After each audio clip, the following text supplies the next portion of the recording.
Assalamualaikum warahmatullahi wabarakatuh. Saya Yayu Kamalin, calon guru penggerak angkatan 10 dari SMP Negeri 1 Mayong, Kabupaten Jepara, Provinsi Jawa Tengah. Pada kali ini saya akan melaksanakan diseminasi budaya positif di sekolah sebagai pemenuhan tugas pendidikan calon guru penggerak angkatan 10 pada LMS Aksi Nyata Modul 1.4. dengan harapan dapat memberikan dampak yang positif bagi sekolah. Tujuan membangun budaya yang positif di sekolah adalah untuk menumbuhkan karakter baik pada peserta didik. Karena kita semua percaya bahwa tujuan pendidikan di sekolah adalah pembentukan karakter. Sesuai dengan filosofi Ki Hajar Dewantara bahwa pendidikan berpihak kepada kita. Untuk selanjutnya, mari kita simak video berikut. Salam guru penggerak, tergerak, bergerak, menggerak.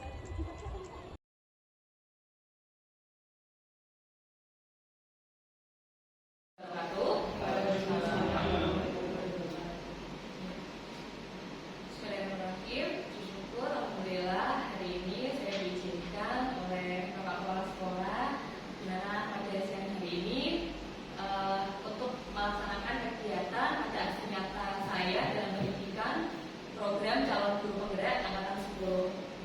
Namun sebelumnya, bersyukur saya kepada Allah Subhanahu wa Ta'ala yang dimana telah memberikan rahmatnya pada siang hari ini sehingga kita dapat berkumpul dalam keadaan sehat walafiat.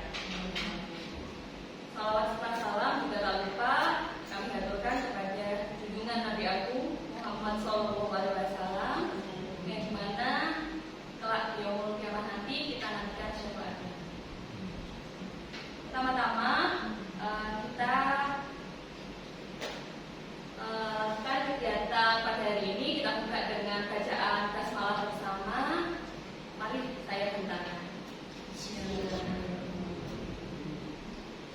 Sebelum menginjak ke acara, saya akan membacakan susunan acara. Yang pertama yaitu sambutan Bapak PLT Kepala SMP Negeri 1 Mayong, Bapak Basuki SPD MPD.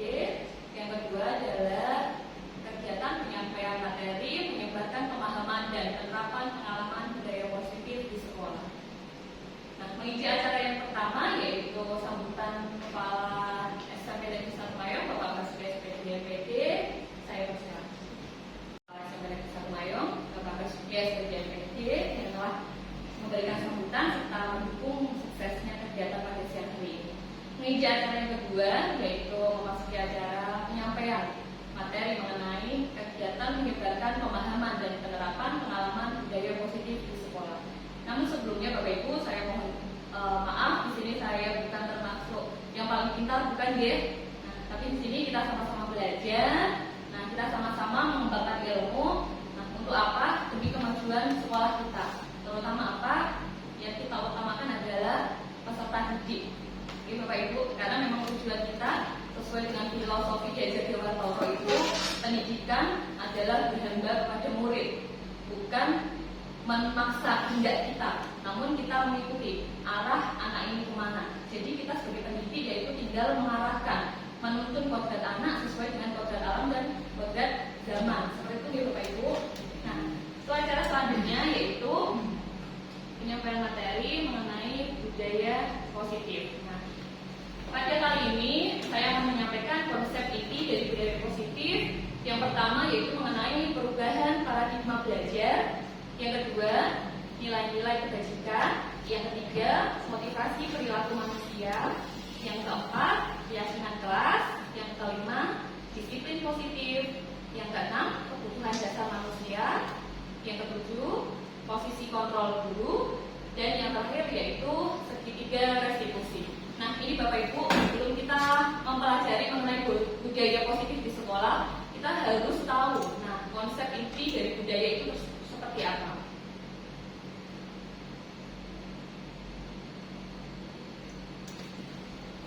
Yang pertama yaitu pembelajaran dengan paradigma baru. Nah, sebelum kita menginjak acara, kayaknya kita tekan semua ya Bapak Ibu. Gimana kalau kita mengadakan es breaking aja lah, biar suasana kita agak mencair, kita bisa mengikuti dalam keadaan yang menyenangkan, yang happy, karena saya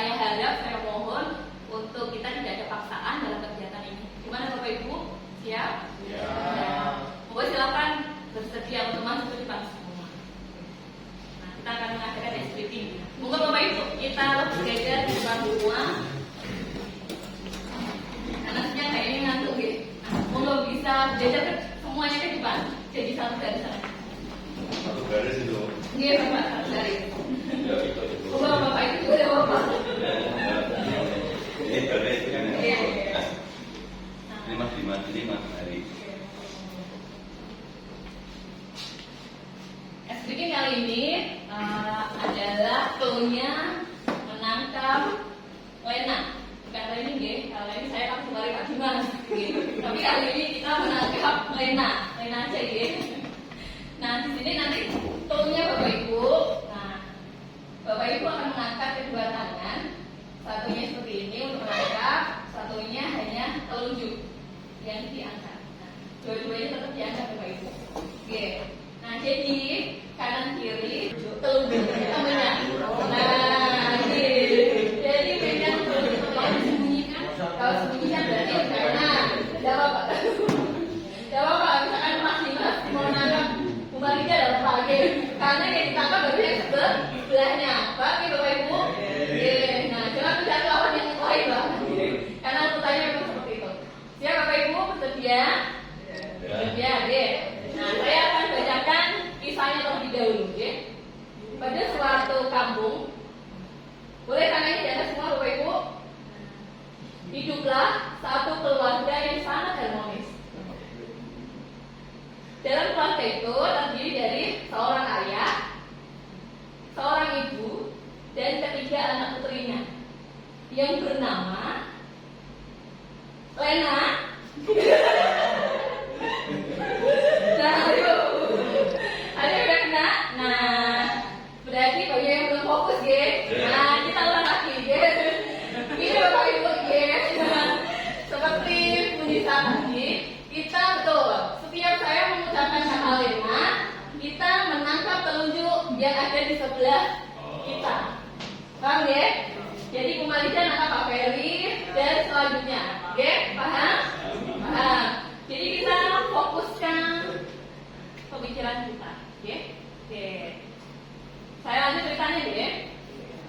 Dalam sebuah keluarga itu terdiri dari seorang ayah, seorang ibu, dan ketiga orang putrinya. Pada suatu malam, ketiga putrinya itu terjadi sebuah perselisihan, di mana anaknya yang bernama Leni kabur dari rumah karena terjadi percekcokan dengan anaknya seorang bapak ini yang bernama Lena. Ada yang kenal? Nah, nggak ada. Oke Bapak Ibu, itu sedikit aktivitas dari saya. Supaya kita punya semangat pembelajaran hari ini. Terima kasih. Yaitu kita masuk ke pembelajaran dengan paradigma baru. Nah, apa itu sih pembelajaran dengan paradigma baru? Yaitu pembelajaran yang dirancang berdasarkan prinsip pembelajaran berdiferensiasi, sehingga para peserta didik belajar sesuai dengan kebutuhannya berdasarkan tahap perkembangan sesuai dengan teori psikologi modern untuk mewujudkan profil pelajar Pancasila. Nah, jadi anak-anak di sini Bapak Ibu bukan kita paksa untuk menuruti apa kemauan kita sebagai pendidik atau kita sebagai guru, namun kita tetap berpihak kepada murid. Nah, dengan adanya pembelajaran berdiferensiasi ini. Nah, tujuannya apa? Untuk mewujudkan profil pelajar Pancasila. Kira-kira apa aja Bapak Ibu profil pelajar Pancasila itu? Yang pertama, betul. Yang pertama yaitu ada beriman, bertakwa kepada Tuhan Yang Maha Esa dan berakhlak mulia. Yang kedua, berkebinekaan global. Selanjutnya ada gotong royong. Keempat, kreatif. Kelima, kenalan kritis. Dan yang keenam ada mandiri. Nah, itu ya Bapak Ibu, kita sebagai pendidik juga harus tahu apa sih itu profil pelajar Pancasila. Nah, jadi mencakup keenam aspek ini. Selanjutnya yaitu mengenai miskonsepsi tentang teori kontrol. Nah, ini yang rata-rata ini selalu ilusi kita yaitu adalah seorang guru itu mengontrol murid. Jadi murid itu harus menuruti apa yang kita mau. Betul. Misalkan anak kemampuannya mereka bukan hanya pada menulis, tapi bisa saja dia menyampaikan hasil pembelajarannya itu langsung dengan presentasi atau dengan praktek, dengan sesuai gaya belajar anak. Tapi rata-rata guru itu hanya memfokuskan pada satu gaya belajar. Betul Bapak Ibu? Seperti itu? Betul. Kenyataannya rata-rata kita di lapangan seperti itu, ya. Nah, padahal kita tadi mengacu kepada pembelajaran yang berdiferensiasi, yaitu apa? Kita sesuaikan dengan gaya belajar anak. Jadi anak bebas, bukan hanya dalam bentuk tulisan aja, bukan. Anak boleh dengan mempraktekkan, boleh dengan langsung presentasi, itu boleh. Jadi tidak monoton. Kita memberikan kesempatan, memberikan kebebasan anak, arahnya itu mana. Jadi anak dapat melakukan pembelajaran yang sangat menyenangkan, Bapak Ibu. Nah, jadi ilusi bahwa kritik dan membuat rasa bersalah itu mampu menguatkan karakter. Nah, padahal kalau anak terus kita kritik, terus kita jejar dengan rasa bersalah, itu justru anak akan semakin terpuruk dengan kesalahannya. Padahal penguatan karakter itu bukan hanya dengan kritikan, betul? Betul. Selanjutnya yaitu adalah ilusi bahwa semua penguatan positif, efektif, dan bermanfaat. Nah, selanjutnya ilusi bahwa orang dewasa berhak memaksa. Nah, ini hanya sebuah ilusi, Bapak Ibu. Padahal kenyataannya kita sebagai orang dewasa pun juga kita juga belajar kepada murid kita. Bukan hanya murid yang semata-mata belajar dari seorang guru. Oke. Selanjutnya ada mengubah paradigma stimulus respon ke pendekatan teori kontrol. Nah, di sini ada Bapak Ibu, ya. Di layar slide saya membagi dua tabel mengenai stimulus respon dan teori kontrol. Nah, sebelah kanan ada realitas kebutuhan kita itu sama. Padahal teori kontrol realitanya itu kita berbeda kebutuhannya. Saya dengan Bapak Ibu semua juga pasti kebutuhannya berbeda. Jadi tidak boleh kita samakan. Anak juga seperti itu, Bapak Ibu. Anak yang satu dengan anak yang lain tidak boleh kita samakan. Nah, kita tidak boleh pukul rata, oh kamu anak yang pintar, kamu anak yang bodoh, bukan. Sebenarnya tidak ada kata anak bodoh. Tapi apa? Nah, cuma anak itu belum tahu arahnya dia kemana. Nah, tugas kita sebagai Bapak Ibu guru adalah menuntun anak ini sesuai dengan kodratnya, seperti itu. Nah, yang kedua adalah semua orang melihat hal yang sama. Padahal setiap orang itu memiliki gambaran yang berbeda. Nah, betul. Kadang kita melihat sebuah gambar dengan kita artikan satu tujuan. Padahal orang lain belum tentu sama dengan apa yang kita lihat dan apa yang kita pikirkan. Oke, selanjutnya kita mencoba mengubah orang agar berpandangan sama dengan kita. Padahal teori kontrolnya menyebutkan kita itu harus berusaha memahami pandangan orang lain tentang dunia. Jadi kenapa kita harus bisa menghargai pendapat orang lain, bukan hanya memaksakan pendapat diri kita sendiri yang harus diikuti orang lain, seperti itu. Yang selanjutnya, perilaku buruk dilihat sebagai suatu kesalahan, padahal semua perilaku itu memiliki tujuan. Siapa tahu Bapak Ibu, ya, kadang ada anak yang terlambat. Kita pasti kan sudah berpikirannya yang aneh-aneh, betul nggak? Nah, pasti alasannya ini itu. Padahal terkadang keterlambatan si anak ini ada alasannya. Entah ada suatu cerita Bapak Ibu, ya, saya pernah mendapatkan murid yang memang dia suka terlambat. Nah, sedangkan ada satu Bapak Ibu guru yang memang selalu berpikiran negatif terlebih dahulu kepada anak tersebut tanpa mau mendengarkan kenapa anak ini bisa terlambat datang ke sekolah. Dengan kita cari alasan, dengan kita pendekatan yang humanis, dengan kita pendekatan yang berpihak kepada murid, nah, jadi kita tahu Bapak Ibu, okay? Oh ternyata alasannya apa? Dia merawat seorang neneknya yang di rumah dan orang tuanya itu pergi meninggalkan dia dengan neneknya, pergi merantau. Nah, dari situ kita tahu Bapak Ibu, okay? Kenapa kok alasan anak ini sering terlambat ke sekolah? Nah, kita harus mendengarkan satu sisi. Oh, anak ini dengan alasan yang sesuai, yang masuk akal. Kenapa dia datang ke sekolah itu terlambat? Seperti itu. Yang selanjutnya adalah orang lain bisa mengontrol saya. Padahal yang bisa mengontrol diri kita itu siapa Bapak Ibu? Diri sendiri. Betul, diri kita sendiri. Apakah Bapak Ibu mau kalau dikontrol oleh orang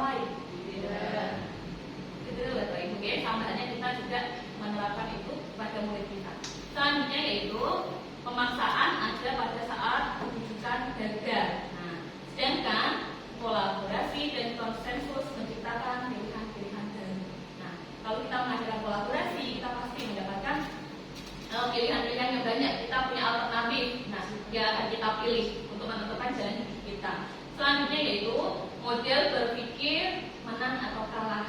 Nah, padahal teori kontrolnya yaitu model berpikir itu menang atau menang, bukan suatu kompetisi, menang dan kalah. Kalau kita bisa menang semua, kenapa harus ada yang kita kalahkan? Paham ya Bapak Ibu? Selanjutnya yaitu mengenai disiplin positif. Nah, ini disiplin positif. Kenapa kok kita harus mempelajari disiplin positif itu? Apa itu disiplin positif? Cara penerapan disiplin yang mengajarkan anak bertanggung jawab terhadap apa yang dilakukan berdasarkan nilai-nilai kebajikan. Nah, nilai-nilai kebajikan itu apa? Nanti di slide selanjutnya saya akan jelaskan ya. Nah, disiplin positif ini tujuannya untuk menumbuhkan kesadaran serta memberdayakan peserta didik tanpa imbalan, penghargaan, ancaman atau hukuman. Nah, ini rata-rata. Kadang kita mengiming-imingi anak, ya kan? Ayo dan digarap tugasnya, cepat diselesaikan tugasnya. Nanti saya akan kasih nilai yang bagus, betul? Nah, ini berarti kita masih memberdayakan anak itu dengan sebuah imbalan atau penghargaan. Padahal tujuan disiplin positif ini adalah untuk menciptakan peserta didik yang berperilaku mengacu kepada nilai-nilai kebajikan yang universal dan memiliki motivasi intrinsik atau dalam dirinya sendiri, bukan atas dasar imbalan dari orang lain. Nah, dalam perubahan perilaku ke arah yang lebih baik seperti itu. Nah, apa itu nilai-nilai kebajikan? Nah, di sini saya sudah merangkum Bapak Ibu. Nilai-nilai kebajikan itu disepakati bersama dan itu terlepas dari suku bangsa, agama, bahasa maupun dari latar belakang. Okay? Jadi kita mengerucutkan nilai-nilai kebajikan ini sebagai nilai-nilai universal. Okay? Jadi tidak boleh berpihak kepada suku apapun, agama, bahasa dan latar belakang. Nah, nilai-nilai kebajikan itu mencakup 3. Yang pertama ada apa Bapak Ibu? Betul, profil pelajar Pancasila. Yang kedua ada keterampilan hidup atau life skill. Yang ketiga ada Primary Years Program atau PYP. Nah, di sini tadi profil pelajar Pancasila ada 6 aspek ya. IPTA, terus berakhlak mulia, apa itu? Gotong royong, mandiri, kreatif, berkebinekaan global dan bernalar kritis. Nah, terus yang keterampilan hidup itu ada nilai yang dapat dipercaya.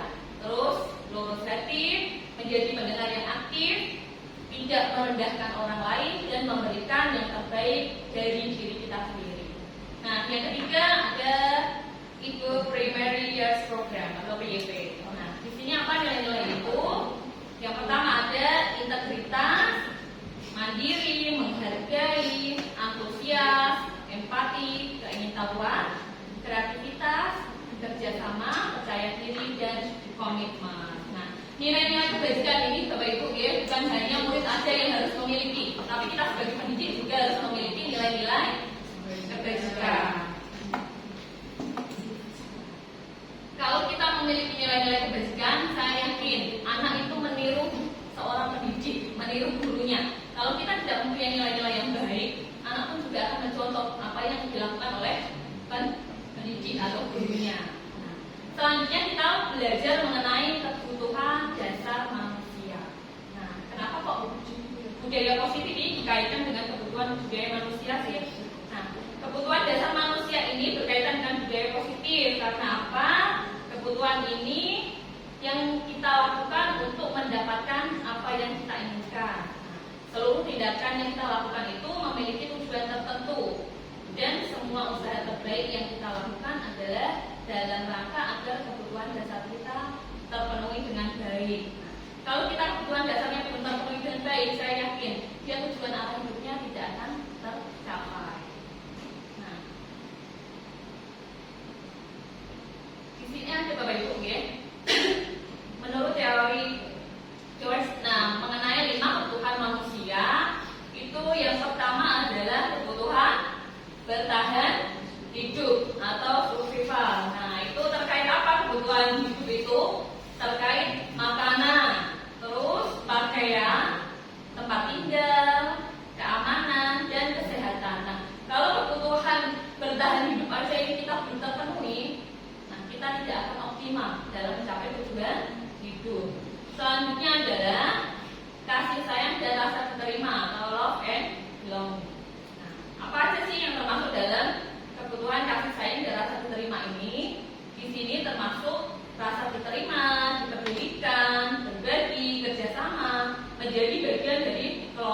Nah, biasanya anak-anak itu Bapak Ibu ya, banyak yang caper kalau di dalam kelas. Nah, biasanya entah dia membuat ulah apapun. Nah, di sini kita bisa lihat berarti ada kebutuhan yang memang dia belum terpenuhi. Kira-kira kebutuhan apa Bapak Ibu? Kebutuhan kasih sayang, betul. Siapa tahu dia di dalam rumah, ya, dia tidak diperhatikan oleh keluarganya, oleh orang tuanya karena kesibukan kerja. Nah, dia mengalihkan perhatian itu dengan melakukannya di dalam sekolah, dalam kelas. Nah, dengan apa? Caper kepada gurunya. Anak-anak caper itu kan banyak macamnya nih Bapak Ibu ya. Ada yang lari-larian, kadang suka tanya ke gurunya, padahal sudah sangat jelas menjelaskan. Nah, itu salah satu bentuk anak pengen diperhatikan. Bukan hanya melulu anak itu pasti mempunyai kesalahan, tidak. Nah, tapi apa? Ada kebutuhan dasar manusianya yang kurang terpenuhi, yaitu kebutuhan dasar kasih sayang. Selanjutnya yaitu ada kebutuhan penguasaan atau power. Nah, di sini ada kebutuhan tentang harga diri, keinginan untuk dianggap, memimpin, berprestasi dalam kelompok, serta diakui dan didengar. Nah, ini Bapak Ibu ya. Kadang kita sering mengabaikan kalau anak menjelaskan alasan kepada kita. Oke? Biasanya anak usah kasihkan alasan, betul? Kalau salah itu tetap salah. Nah, padahal kita apa? Kita harus juga memberikan kesempatan untuk anak mengungkapkan apa yang dilakukan, apa yang sudah dilakukan seperti itu. Nah, jadi kita sebagai pendidik harus juga memberikan kesempatan untuk mendengarkan anak menyampaikan apa yang dirasa. Yang selanjutnya adalah kebutuhan kebebasan atau freedom. Nah, itu kebutuhan tentang apa aja? Kebutuhan itu terdiri dari mandiri, memiliki pilihan, mencoba hal baru, mampu mengendalikan arah dirinya. Nah, ini terutama kita bisa terapkan di anak didik kelas 9, ya. Apalagi kita yang mendampingi sebagai wali kelas, guru BK-nya, terus semua warga yang ada di sekolah. Anak ini kelas 9, kita arahkan Bapak Ibu untuk apa?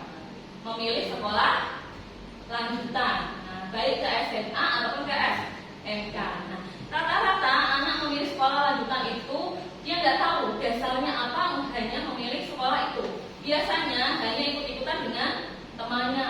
Kadang ada yang punya pacar, takut tinggal pacarnya kalau nggak satu sekolah. Kadang hanya dipaksa oleh orang tua. Nah, padahal anak itu punya kebebasan untuk menentukan arah karirnya. Dengan melihat apa? Dengan melihat bakat yang ada di dalam anak didik kita, betul. Jadi kita tidak arahkan Bapak, oh nak kita kasih pendampingan, nah kita kasih arahan. Kamu seharusnya boleh memilih yang ini, memilih yang itu. Tapi kita tunjukkan ke anak tersebut. Tapi bakat kamu adalah di sini, bakat kamu adalah di A, di B. Nah, jadi anak punya pandangan Bapak Ibu. Dia punya kebebasan untuk menentukan arah pilihan karirnya, bukan atas dasar paksaan orang tua, bukan hanya dasar ikut-ikutan dengan temannya, seperti itu. Kebutuhan dasar yang paling tinggi yaitu adalah kesenangan atau fun. Ini bermain, humor, antusiasme, dan tertawa. Apalagi kita sekarang kurikulumnya kurikulum Merdeka Belajar. Ini Bapak Ibu ya. Nah, dimana kurikulum ini memang kita memerdekakan anak, ya. Tapi memang memerdekakan itu bukan berdasar, betul? Ya. Jadi anak benar dia mempunyai kebebasan, mempunyai kesenangan, ya. Tapi kita tetap tugas kita adalah menuntun. Nah, tugas kita adalah membersamanya agar dia tetap tidak lepas kontrol. Oke, Bapak Ibu paham ya? Yang selanjutnya adalah mengenai motivasi perilaku manusia. Nah, di sini budaya positif memang banyak Bapak Ibu, konsepnya yang harus kita pelajari. Nah, agar apa? Agar kita nantinya juga bisa menerapkan budaya ini di sekolah kita ini. Nah, demi siapa? Demi anak didik kita. Nah, di sini ada motivasi eksternal dan motivasi internal. Kalau motivasi eksternal itu kita tahu motivasi yang terdapat dari luar diri kita, yaitu apa? Untuk menghindari ketidaknyamanan atau hubungan. Yang kedua, untuk mendapatkan imbalan atau penghargaan dari orang lain. Nah, anak melakukan sesuatu itu karena ada maksud dan tujuan tertentu, bukan dari motivasi internalnya. Yaitu apa? Untuk menjadi orang yang mereka inginkan dan menghargai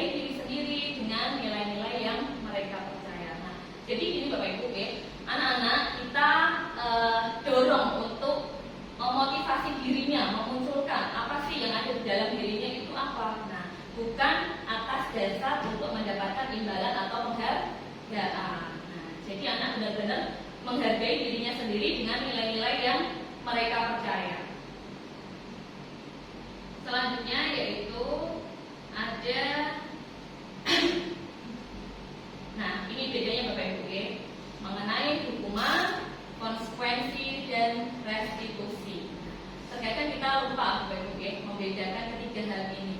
Mana sih yang seharusnya kita pakai untuk sebagai pendidik, itu yang kita pakai itu yang mana? Apa hukumankah atau konsekuensi, apa restitusi? Nah, kira-kira menurut Bapak Ibu yang paling baik yang mana? Betul Bapak Ibu, oke. Yang paling baik adalah restitusi. Nah, kalau restitusi itu adalah misalnya untuk menciptakan kondisi bagi murid untuk memperbaiki proses kesalahan kolaboratif yang mengajarkan murid untuk mencari solusi sendiri. Nah, jadi anak kita libatkan, bukan kita yang akan menentukan kamu harus melakukan ini karena sudah melakukan kesalahan ini. Nah, bukan. Tapi anak kita libatkan untuk mencari solusi atas dirinya sendiri dengan kita dampingi. Nah, jadi anak punya arah, bukan kita yang menentukan arah. Seperti itu. Nah, jadi konsep dari pendidikan belajar Dewantara itu Bapak Ibu, pendidikannya itu kita tidak boleh memaksa anak. Jadi kita tetap berhamba dan berpihak kepada anak. Nah, ini Bapak Ibu, yang paling menarik pada materi kali ini adalah mengenai 5 posisi kontrol seorang guru. Nah, di sini nanti saya akan membagikan sebuah kertas sebelum saya menginjak ke materi selanjutnya. Namun saya menjelaskan sedikit mengenai 5 posisi kontrol seorang guru. Nah, di sini apa aja Bapak Ibu 5 posisi kontrol seorang guru itu? Yang pertama adalah sebagai penghukum. Yang kedua adalah membuat anak merasa bersalah. Yang ketiga, kita memposisikan diri kita sebagai teman. Yang keempat, sebagai pemantau. Dan yang kelima adalah sebagai manajer. Nah, di sini saya ada contohnya Bapak Ibu. Nah, di sini ada sebuah kasus siswa terlambat datang ke sekolah. Kita nanti bisa melihat posisi kontrol apa sih yang sesuai dengan diri kita. Tapi Bapak Ibu.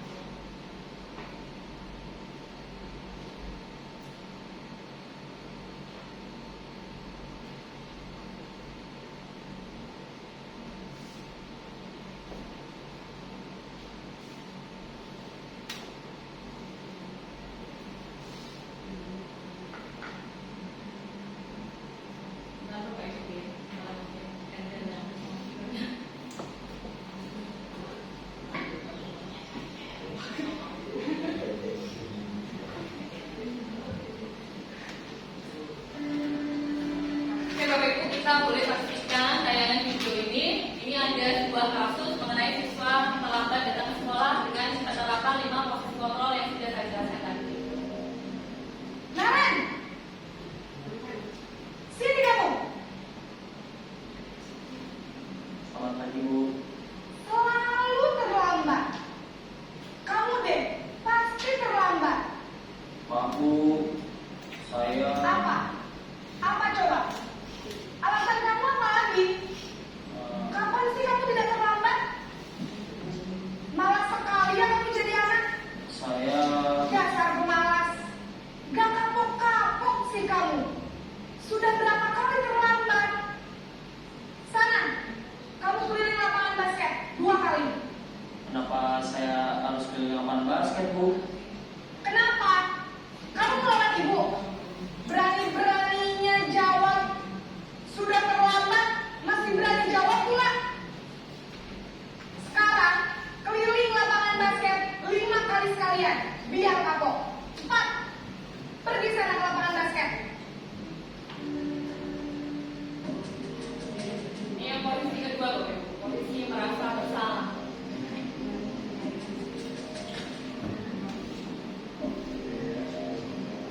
Naren,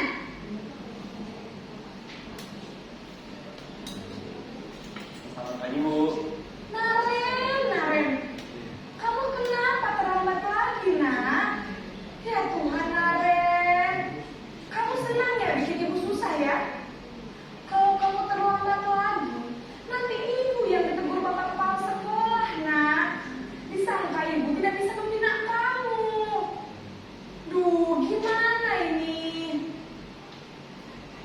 Maaf Bu. Duh Gusti Naren. Kamu suka ya kalau ibu tegur bapak kepala sekolah?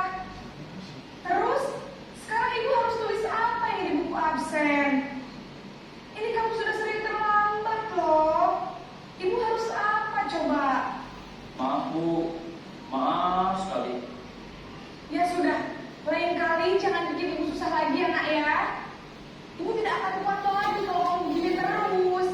Bisa jantungan kalau ibu tegur bapak kepala sekolah. Sana cepat ke kelas. Maaf ya Bu.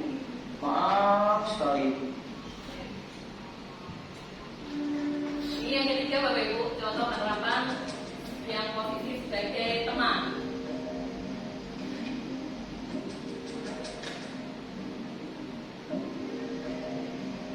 Naren,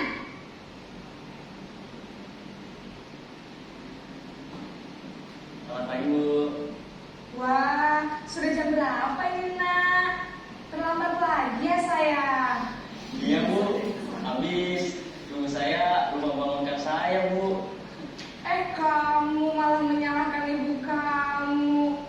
Kamu bukannya anak yang larinya paling kencang. Kok terlambat sih? Iya Bu. Saya memang terlambat bangun tadi. Jadi biarpun saya lari kencang, tetap gak kekejar Bu. Ya sudah sana. Nanti lain kali larinya lebih kencang lagi ya. Biar gak terlambat lagi. Bikin seneng ibu. Demi ibu. Bisa kan? Bisa lah Bu. Ya sudah sana masuk kelas. Ibu beresin urusan absen kamu. Kamu ini ada-ada saja. Nah, ini yang selanjutnya, posisi pemantau. Nanti Bapak Ibu, saya kasih kertas untuk menuliskan posisi kontrol manakah yang Bapak Ibu lakukan. Naren!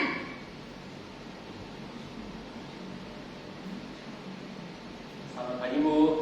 Naren, apa peraturan sekolah kita tentang jam berapa kita harus masuk sekolah, nak? Kita harus di sekolah jam 7 Bu. Iya betul, sekarang sudah jam 7.20. Naren sudah tahu konsekuensinya jika terlambat hadir. Paham Bu. Saya harus tinggal kelas pas jam istirahat selama 20 menit. Iya benar, konsekuensinya demikian. Jadi nanti jam 9.30 pas istirahat, kamu harus tinggal di kelas, kerjakan tugas tambahan untuk ketertinggalan kamu, ya? Baik Bu. Ini yang terakhir Bapak Ibu, sebagai manajer.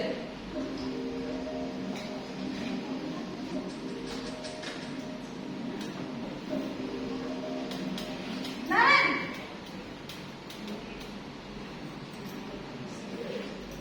Selamat pagi Bu. Selamat pagi Naren. Maaf Bu, saya terlambat. Iya, sekolah masuknya jam 7, sekarang sudah jam 7.20.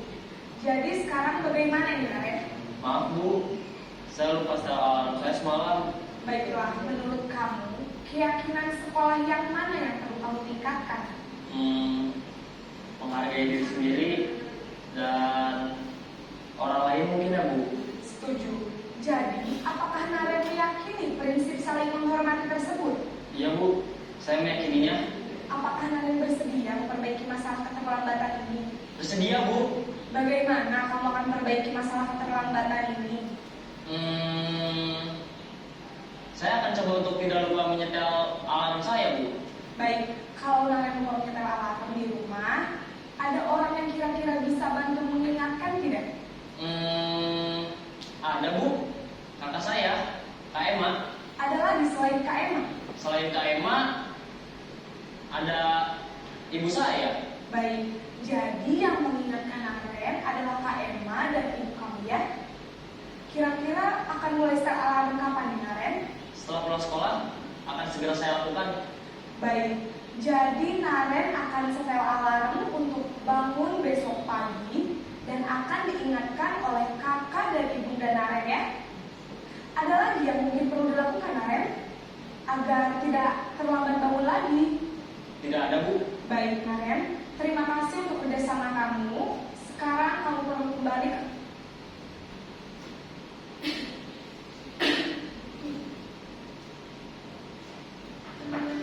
Oke Bapak Ibu, nah sini tadi saya sudah memberikan 5 posisi kontrol kita sebagai seorang guru. Nah, selama ini yang kira-kira Bapak Ibu lakukan itu posisi kontrolnya sebagai apa? Boleh ditulis di kertasnya saya.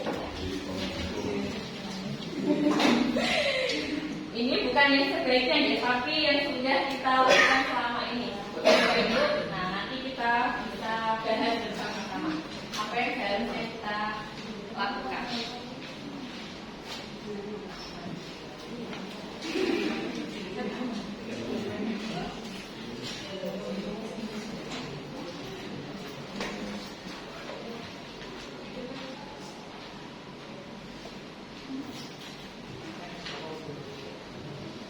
Oh Bapak Ibu, ini bukan posisi yang seharusnya kita lakukan, tapi yang selama ini Bapak Ibu lakukan, yang sudah Bapak Ibu terangkan kepada posisi kontrolnya.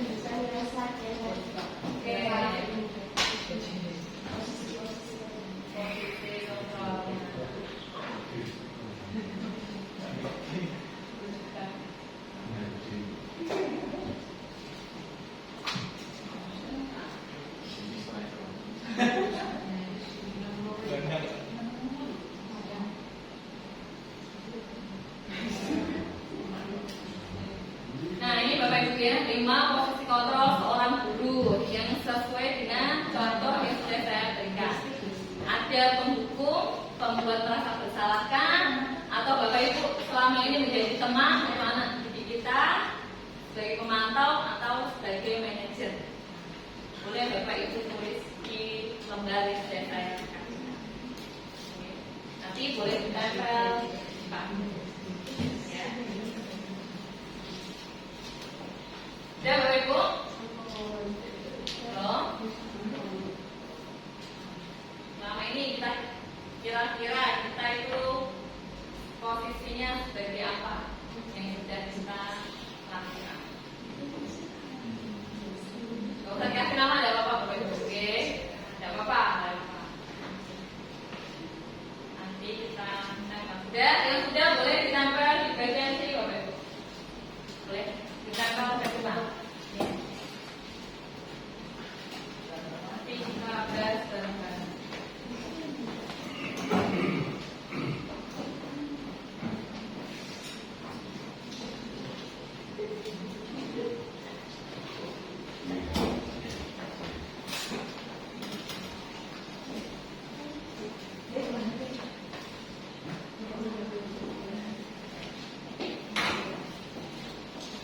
Oke, ini hanya 9 kan? Satunya?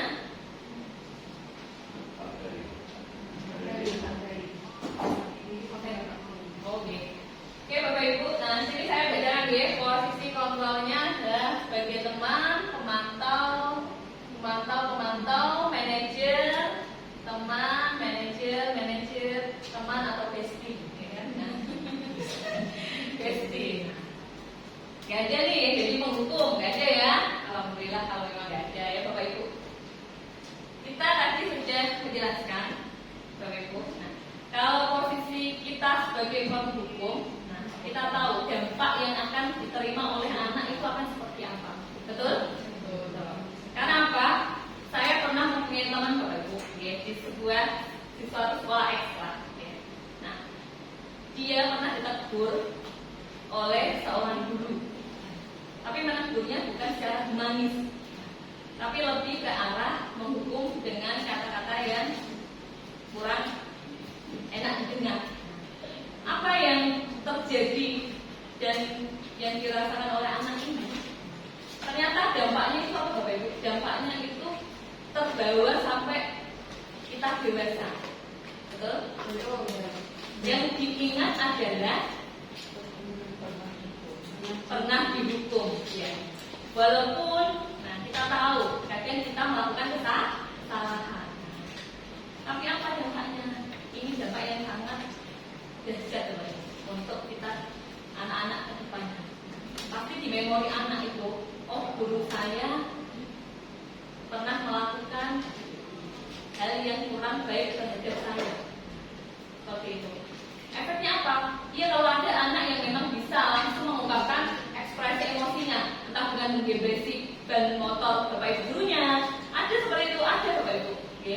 Nah, ada yang memang langsung frontal dengan melampiaskan ke arah yang tidak baik, entah dia mengikuti geng motor, minum minuman, brutal di jalan. Nah, karena apa? Karena mengalami tekanan dari pendidiknya, nah dari gurunya. Dengan apa? Memposisikan guru ini sebagai penghukum. Nah, yang kedua adalah membuat merasa bersalah. Nah, ini juga kurang efektif Bapak Ibu. Karena apa? Kita memposisikan anak tersebut adalah yang memang melakukan kesalahan. Dampaknya apa? Anaknya akan merasa bersalah dan itu akan menghantui dia ke depannya. Nah, dan itu juga akan terkenang di memori anak sampai kapanpun. Yang selanjutnya adalah posisi sebagai teman. Nah, ini memang benar baik Bapak Ibu. Kita memposisikan diri kita sebagai teman yang selalu ada untuk anak didik kita. Tapi apa dampaknya? Giliran kadang kita tidak bisa membantu. Misalkan nih, Bu, saya bantuin nih untuk mereka absen. Nanti jangan lupa ya, saya dikasih nilai, tambahan nilai. Betul? Ya. Tapi endingnya apa Bapak Ibu? Nah, giliran anak tidak kita kasih nilai, dia akan kecewa. Nah, karena apa? Dia merasa guru ini sudah sebagai bestie-nya, sudah sebagai teman. Ya Bapak Ibu, ya, sudah akrab dengan dia. Tapi hasilnya yang diharapkan tidak sesuai dengan yang dia inginkan. Maka dari itu timbullah sebuah kekecewaan terhadap guru. Dan posisi ini juga kurang efektif. Selanjutnya adalah pemantau. Nah, dalam posisi ini juga kita hanya sebatas memantau, nah, bukan memberikan solusi apapun itu. Nah, jadi posisi yang paling baik kira-kira posisi kontrol seorang guru sebagai manajer. Tuh, sebagai manajer Bapak Ibu. Nah, ini posisi kontrol seorang guru yang paling efektif, yaitu adalah sebagai manajer. Di sini guru itu berbuat sesuatu bersama murid, mempersilahkan murid mempertanggungjawabkan perilakunya dan mendukung murid menemukan solusi atas permasalahannya sendiri. Nah, jadi sesuai dengan tayangan video tadi, anak melakukan kesalahan, kita ajak untuk menemukan solusi atas permasalahannya sendiri. Nah, dengan apa? Dengan didampingi oleh Bapak Ibu gurunya.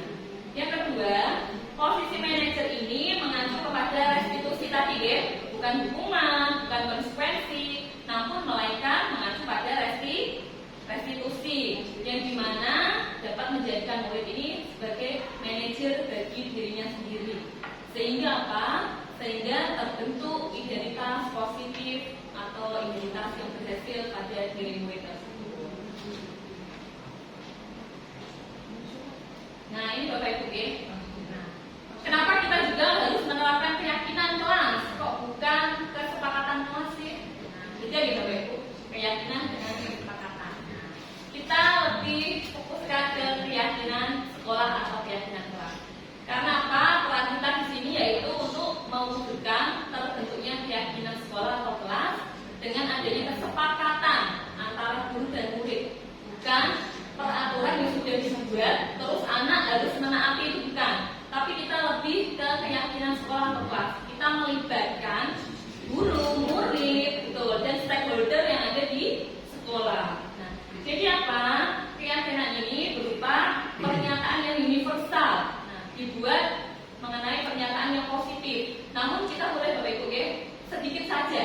Agar apa? Agar mudah diingat dan disesuaikan dengan kondisi lingkungan sekolah. Nah, sehingga apa? Sehingga keyakinan kelas ini mudah diterapkan dan dijalankan. Bukan hanya untuk murid saja, tapi semua warga yang ada di sekolah.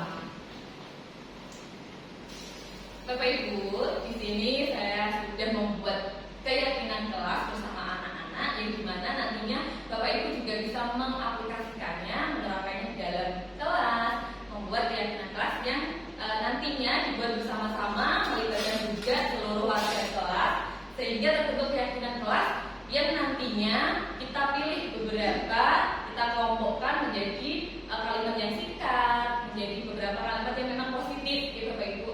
Nah, dari keyakinan kelas itu nanti tidak boleh kata-kata yang negatif, misalkan dilarang membuang sampah barangan. Nah, itu kita bisa rubah menjadi kalimat yang positif, misalkan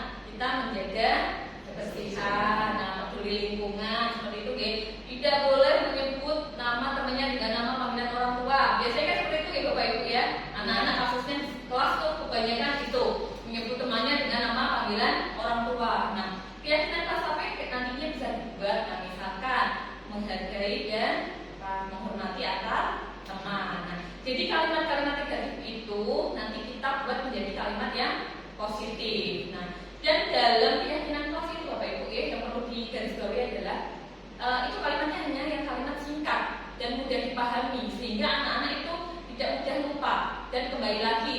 Nah, kalau misalkan melanggar keyakinan kelas, kita ingatkan lagi keyakinan kelas yang sudah dibuat bersama-sama dan sudah disepakati bersama-sama. Nah, ini kemarin saya sudah membuat dengan anak-anak kelas 8C mengenai keyakinan kelas.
dan membuat keyakinan kelas itu mengkelompokkan menjadi 4 kalimat yang singkat dan menjadikan kalimat itu adalah menjadi kalimat yang positif. Di antaranya tadi kita dan saya bersama anak-anak ada yang membuat menyepakatinya menjadi kalimat bertanggung jawab. Terus ada disiplin, terus peduli lingkungan, dan ada lagi yaitu saling menghargai dan menghormati antar warga kelas atau warga sekolah. Nah, dari situ Bapak Ibu, dari yang sudah ditulis anak-anak itu tadi, ada yang bilang harus mengerjakan PR.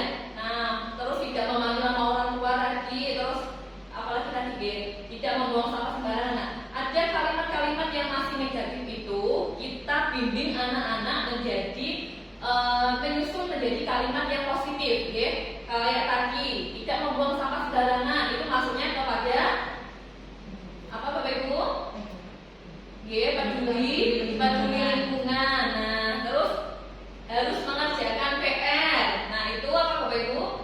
Bertanggung jawab. Nah, dari hal-hal kecil itu kita arahkan ke anak untuk membuat keyakinan kelas. Nah, jadi kalau sudah terbentuk keyakinan kelas, saya yakin budaya positif di sekolah itu dapat kita terapkan, ya. Nah, dan kebiasaan-kebiasaan yang baik itu bukan hanya bisa diterapkan di kelas saja Bapak Ibu, bahkan di sekolah maupun di luar sekolah. Nah, ya, jadi akan menjadi sebuah budaya, ya, bukan hanya sampai berhenti di dalam sekolah aja, bukan, tapi sampai keluar sekolah pun anak-anak juga bisa menerapkannya seperti itu. Gitu Bapak Ibu. Nah, itu contoh yang sudah saya buat.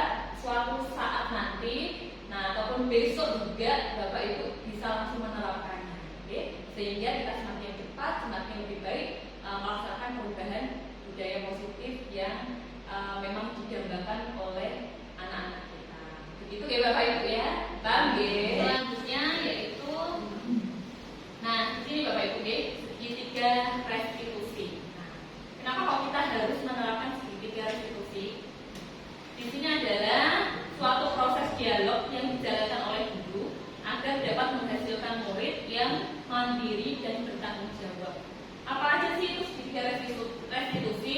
Di sini ada otomatis 3 sisi ya Bapak Ibu ya. Yang pertama yaitu sisi menstabilkan identitas. Nah, yang kedua adalah memvalidasi tindakan yang salah. Yang ketiga menanyakan keyakinan. Jadi kalau kita misalkan menghadapi murid dengan permasalahannya, kita harus menerapkan ketiga segitiga restitusi ini. Bukan hanya sebatas satu, hanya menstabilkan identitasnya, bukan. Tapi kita harus menerapkan dan menjalankan segitiga restitusi. Untuk apa? Agar kita sama-sama dapat memberikan solusi atas diri anak tersendiri. Nah, segitiga restitusi dalam penyelesaian masalah. Nah, sesuai saya sebutkan tadi, penyelesaian masalah itu melalui 3 tahapan. Yang pertama, menstabilkan identitas. Yang kedua, validasi tindakan yang salah. Yang ketiga, menanyakan keyakinan. Nah, tujuannya apa Bapak Ibu? Menghasilkan murid yang mandiri dan bertanggung jawab. Selanjutnya yaitu ini Bapak Ibu ya. Apa sih itu menstabilkan identitas? Kok kita dalam penyelesaian masalah anak harus menerapkan segitiga restitusi? Nah, itu seperti yang video tadi Bapak Ibu. Kita sering menyebutkan, oh iya berbuat salah itu wajar kok. Tidak ada manusia yang sempurna. Bapak Ibu juga pernah melakukan kesalahan seperti itu. Nah, jadi kita menstabilkan identitas si anak Bapak Ibu, okay? Bukan hanya kita langsung menghakimi. Yang kedua, ada validasi tindakan yang salah. Nah, ini berdasarkan setiap perilaku berupaya memenuhi sesuatu kebutuhan tertentu. Nah, biasanya kalimat-kalimat yang muncul pada validasi tindakan yang salah dalam proses menyelesaikan permasalahan anak ini, ada kata-kata, oh kamu pasti punya alasan mengapa melakukan hal tersebut, anak. Padahal kamu bisa melakukan hal yang lebih buruk dari ini. Jadi kamu patut bangga karena telah melindungi sesuatu yang penting bagimu. Nah, jadi kita mendengarkan dan memvalidasi tindakan anak yang salah ini Bapak Ibu. Oke? Nah, tujuannya apa? Untuk memenuhi suatu kebutuhan tertentu. Selanjutnya yang terakhir adalah menanyakan keyakinan. Dari segitiga restitusi ini, yang ketiga yaitu menanyakan keyakinan. Nah, jadi kita balikkan lagi Bapak Ibu, kembalikan ke anak. Sesuai dengan keyakinan atau yang sudah diyakini tadi di kelasnya itu apa. Nah, kita tanyakan ke anak, kira-kira apa sih nak keyakinan kelas yang sudah kita sepakati, yang sudah kita bentuk itu apa keyakinan kelas. Nah, yang kedua yaitu nilai-nilai yang telah disepakati bersama. Ketiga, seperti apa nak gambaran sebuah kelas yang ideal menurut kamu. Nah, jadi kita tanyakan Bapak Ibu kepada anak, ya. Kita selalu menanyakan kepada anak, bukan hanya anak itu disuruh untuk mengikuti apa kehendak gurunya. Nah, ini tujuannya apa? Sesuai dengan teori kontrol bahwa pada dasarnya kita itu termotivasi secara intrinsik dalam diri kita sendiri, bukan atas dasar hukuman atau penghargaan.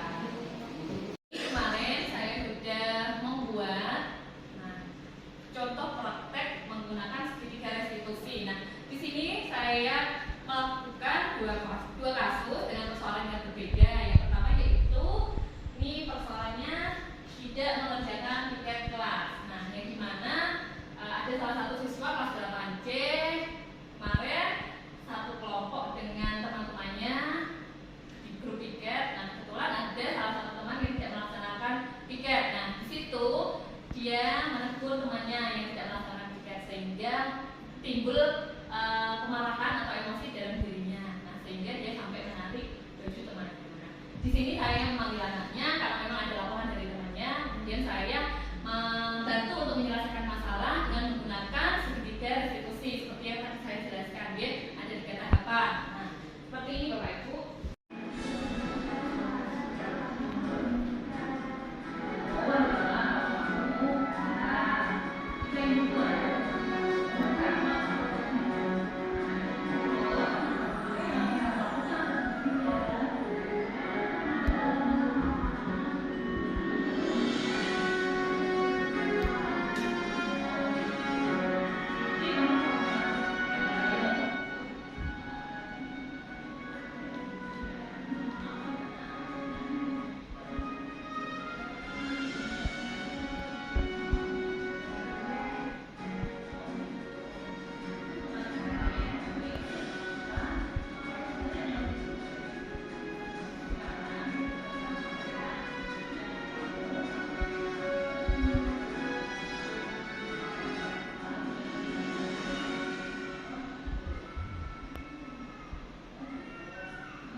Posisi seorang guru sebagai manajer adalah yang paling ideal adalah sebagai manajer, Bapak Ibu, dengan penyelesaian permasalahan itu menggunakan segitiga restitusi. Jadi ketiga ini digunakan sehingga membantu anak untuk apa? Untuk membantu menyelesaikan masalahnya sendiri dengan pilihan solusi dari diri anak sendiri.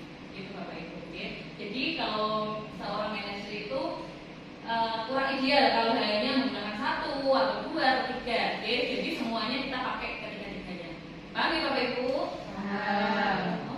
Nah, ini kesimpulan Bapak Ibu, kesimpulan dari kegiatan pada siang hari ini mengenai budaya positif yang harus kita terapkan di sekolah, yaitu apa? Budaya positif dapat terwujud dengan adanya dorongan kolaborasi antara semua warga sekolah. Bukan hanya saya aja Bapak Ibu, bukan hanya guru penggerak toh, bukan.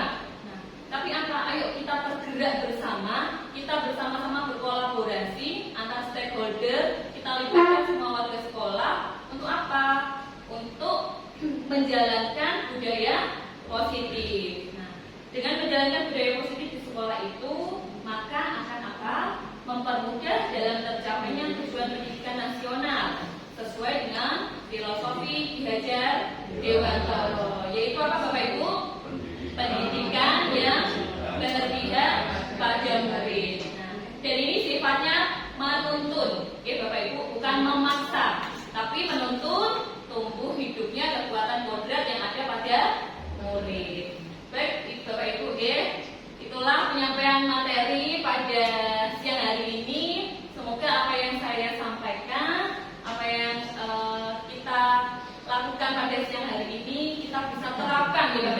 hanya sebatas kita berhenti di sini bukan, tapi kita sama-sama ayo kita kembangkan sekolah ini demi apa? Demi kita mencapai tujuan pendidikan sesuai filosofi diajar Dewata. Boleh berikan applause untuk kita semua. Terima kasih. Ya. Baik Bapak Ibu, nah mengikuti acara yang terakhir yaitu penutup karena memang kita sudah di penghujung acara karena memang jam sudah menunjukkan jam 2 saatnya kita absen pulang. Oke. Terima kasih dan mohon maaf jika dalam penyampaian saya banyak terjadi khilaf ataupun salah. Oke, saya mohon maaf. Kekurangan yang milik saya dan kesempurnaan yang milik Allah. Terima kasih Bapak Kepala Sekolah, terima kasih Bapak Ibu guru yang sudah memberikan kesempatannya untuk mengikuti kegiatan diseminasi budaya positif pada siang hari ini. Sekian dari saya, Yayu Kamali, calon guru penggerak angkatan 10. Saya akhiri. Wassalamualaikum warahmatullahi wabarakatuh. Guru penggerak.